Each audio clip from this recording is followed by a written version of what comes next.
بسم اللہ الرحمن الرحیم، والصلاة والسلام علی خاتم النبیین وعلی آلہ وصحبہ اجمعین۔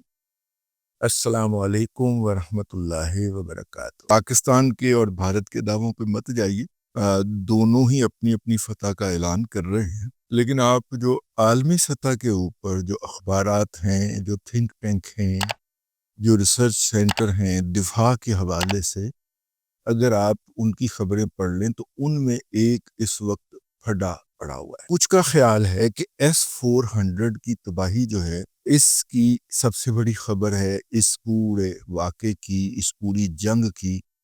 اور S-400 کس کا ہے وہ آپ کو پتہ ہی ہے، ٹھیک ہے۔ اور جنگ شروع ہونے سے پہلے مودی زادے جو ہیں، بلکہ جیت ڈیول جو ہیں، اس کے جتنے بھی فالوور ہیں سوشل میڈیا کے اوپر اور بھارت کے مین سٹریم میڈیا کے اوپر، وہ یہ سینہ تان کر دعویٰ کر رہے تھے کہ S-400 تو پاکستان سے آنے والی چڑیا بھی جو ہے وہ پھڑکنے نہیں دے گا، لیکن وہ S-400 چلا ہی نہیں۔ 10 مئی کی صبح پاکستان کا JF تھنڈر پورے کٹ شٹ کر کے انڈیا کی فضائی حدود میں گیا، تاک تاک کے نشانے لگائے، اور نشانے لگانے کے بعد دشمن کو دھول چٹانے کے بعد واپس بھی آ گیا، ٹھیک ہے۔ لیکن S-400 پسکا ہی نہیں، کیونکہ اس نے پہلی ہی حرکت کے اندر یا پہلی ہی موو کے اندر S-400 کو اس علاقے کے اندر ڈسیبل کر دیا تھا۔ S-400 کی 4 بیٹریاں لی تھیں بھارت نے، اور ان میں سے 2 کو پاکستان نے اس جنگ کے اندر ڈسیبل کیا ہے۔ یہ میں آپ کو پوری کریڈیبلٹی کے ساتھ، پورے دعوے کے ساتھ یہ خبر دے رہا ہوں۔ اور ظاہر ہے کہ جو باقی 2 بیٹریاں تھیں وہ اس رینج سے باہر تھیں۔ علاقے بانٹتے ہیں نا کہ یہ علاقہ ہے، یہاں پہ یہ والی بیٹری آپریٹو ہوگی، یہ علاقہ ہے یہاں پہ یہ والی ہوگی، تو ہم نے 2 جگہوں کے اوپر اس کو جسے کہنا چاہیے بے عمل کر دیا، نیوٹرلائز کر دیا، جو بھی کہہ سکیں آپ کہہ لیں۔ جبکہ دوسرا جو گروپ ہے اس کا یہ دعویٰ ہے کہ رافیل کی تباہی جو ہے وہ اس جنگ کا سب سے بڑا واقعہ ہے تاریخ کا، یعنی کہ 22 سال پہلے کا بنا ہوا طیارہ جو دنیا کی 1.5 درجن کے قریب ایئر فورسز کے اندر استعمال ہوتا ہے، اور ان ایئر فورسز میں کبھی بھی اس کو اس طرح وزٹ کر کے مار گرائے جانے کی کوئی مثال موجود نہیں تھی۔ تو پاکستان نے 3 رافیل مار گرائے، جس کا اعتراف بھی کیا جا رہا ہے۔ اور بھارت کے پاس جس ماڈل کا طیارہ تھا اس میں سے احتیاطاً ہر ماڈل کو مار گرایا گیا۔ روسی ساختہ سخوئی، جس کو Su-30 MKI کہتے ہیں، مار گرایا گیا۔ پھر MiG-29، اس کو بھی، یعنی کہ MiG-29 جو عمومی طور پہ بڑا فاسٹ سپیڈ سمجھا جاتا ہے، اور ٹیکنالوجی ابسلیٹ ہونے کے باوجود بھی اس کو ابھی تک بھارتی ایئر فورس استعمال کرتی ہے کہ یہ بڑی تیزی سے دشمن کے علاقے میں جا کر بم گرا کر واپس آ سکتا ہے، اس کو بھی احتیاطاً تبرکن ایک تعداد کے اندر تباہ کیا گیا۔ اور آخری جو چھٹا کل ہوا ہے وہ تو کہتے ہیں کہ جی اپنی غلطی سے ہوا ہے، وہ میراج 2000 کا ہے، جو کہ وہ کہتے ہیں کہ جی ٹیک آف کرتے ہوئے اس کو آگ لگ گئی تھی۔ چلیں، ہم کہتے ہیں کہ جی ہماری کارستانی تھی، تو 6 کل ہو گئے اس وقت تک بھارت کے۔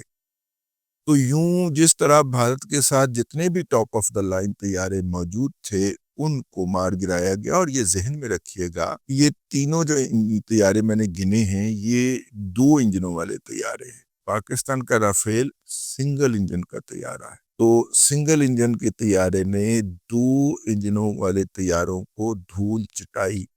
اس کو کہتے ہیں کم خرچ بالا نشین۔ ساڑھے کل تو پیسے ہی کوئی نہیں ہے یہ سن، تو ہم نے تو سستی جنگ لڑنی تھی نا، تو ہمارے پاس جو کچھ تھا، جتنا تھا وہ ہم نے لا کے میدان میں کھڑا کر دیا کہ ہمارے پاس تو یہی ہے۔ آہو، تو پھر نتیجے کے طور پہ رب کی فتح اور نصرت اترا کرتی ہے۔ میں کئی دفعہ یہ آپ کی خدمت میں عرض کر چکا ہوں کہ اللہ تبارک و تعالیٰ کی نصرت اس وقت تک نہیں اترتی جب آپ اپنے تمام وسائل اس کے سامنے لا کے پیش نہ کرتے اور اس کے بعد اپنی بے بسی کا اظہار نہ کرتے اس کے ساتھ. اور یہ میرے آقا صلی اللہ علیہ وآلہ وسلم کی سنت ہے. غزوہ بدر سے پہلی رات کی مناجات جو ہے میرے آقا صلی اللہ علیہ وآلہ وسلم، وہ تو یاد ہوں گی آپ. یہاں پہ بھی تقریباً وہی سلسلہ تھا، اگرچہ یہ بھی باتیں سر عام ہیں کہ ابھی تو ہم نے اپنا سارا کچھ جو تھا وہ چلایا نہیں ہے، یقیناً چلایا نہیں ہے. فتح 2 تو ہم نے اس کو ہوا بھی نہیں لگائی. فتح 1 چلایا تو بھارت کی چیخیں نکل گئیں اور وہ جا کے مودی کے گلے لگ گیا. اور جو اہم بات ہے وہ اگر آپ کو یاد میں دلاتا چلوں کہ وہ بہت ضروری ہے اس کو ریکارڈ پہ لانا، کہ وینس نے ٹرمپ صاحب کو اپروچ کر کے یہ بات بتائی. وینس کو اس کی بھارتی نیاد ہندو بیوی نے یہ بتایا کہ انہوں نے اپنی وہ جو میٹنگ ہے کال کر لی ہے، جو کہ ایٹمی ہتھیار چلانے کے لیے آتھرائز کرتی ہے. وہ میٹنگ کو پاکستان کی پوری قیادت کی ہونی ہوتی ہے. وہ میٹنگ کال کر لی، اگرچہ وہ میٹنگ نہیں ہوئی، صرف اس میٹنگ کو کال کرنے کی خبر چلوائی گئی. ٹھیک ہے، تو وہ وینس کی بیوی نے کہا کہ ایٹم بم چلانے لگے نے تے پاج کے جا ٹرمپ کے پاس اور اسے بتا کہ جناب اگر یہ ہو گیا تو ہندو تو پوری دنیا سے مٹ جائے گا. ٹھیک ہے، تو ان کو کہے کہ یہ جنگ رکوائیں. ہم نے صرف یہ بلف دیا تھا کہ میٹنگ کال کرنے کی خبر چلوا دی. چلیں جو ہے ایک خبر چلوانے سے اگر دشمن کی دوڑیں لگتی ہیں تو ایسی خبر چلوا دینی چاہیے. ویسے بعد میں اس میٹنگ کی طلب کرنے کی ضرورت ہی پیش نہیں آئی، سارے اپنی اپنی جگہوں کے اوپر مصروف ہو گئے. تو اس وقت دنیا میں جو بحث جاری ہے تو سمبلزم وہی ہوا ہے، غزوہ بدر والا ہی ہوا ہے.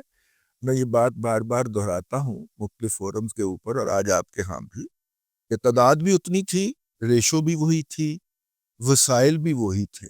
ٹھیک ہے، اور اہل ایمان کے مناجات بھی وہی تھے. ٹھیک ہے، اور منافقین مدینہ بھی وہیں پہ تھے.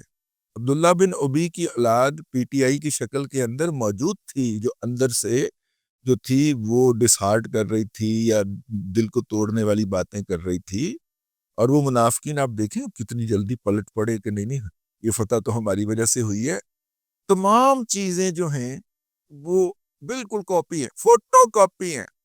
آپ ذرا غور کریں، اس وقت بھی منافقین نے فوری طور پہ جب مسلمان واپس آئے تھے تو انہوں نے فتح کے اندر اپنا جو تھا وہ حصہ کلیم کرنا شروع کر دیا تھا اور مال غنیمت لینے آئے تھے. تو خیر یہ ہے اس وقت تک کی جو صورتحال. تو اس وقت جی پاکستان کی دفاعی صلاحیت، میں دفاعی صلاحیت کہہ رہا ہوں، جارحیت کی صلاحیت نہیں کہا میں نے، دفاعی صلاحیت کے دنیا بھر کے اندر چرچے، ان کی تعریف ہو رہی ہے. پاکستانی پائلٹس کو ہیرو کہا جا رہا ہے. غیر متنازع آسمانوں کا سکندر ہے، انڈسپیوٹڈ کنگ آف سکائی جو ہے وہ پاکستان، وہ ہیڈ لائن لگائی ہے، برطانیہ کا اخبار ہے، اور نیچے جے ایف تھنڈر کی تصویر لگائی ہے. اور ویسے انہوں نے undisputed king of sky Pakistan air force لکھا ہے.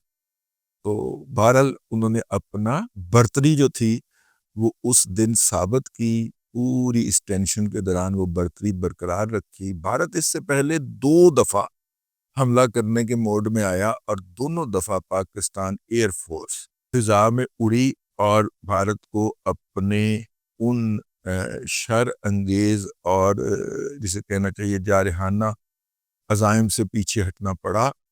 تو اس دن پھر انہوں نے 7 اور 8 کی درمیانی رات کر دیا، تو پھر ہم نے 10 کی صبح اس کا جواب بھجوایا جو اس سے برداشت نہیں ہو پایا.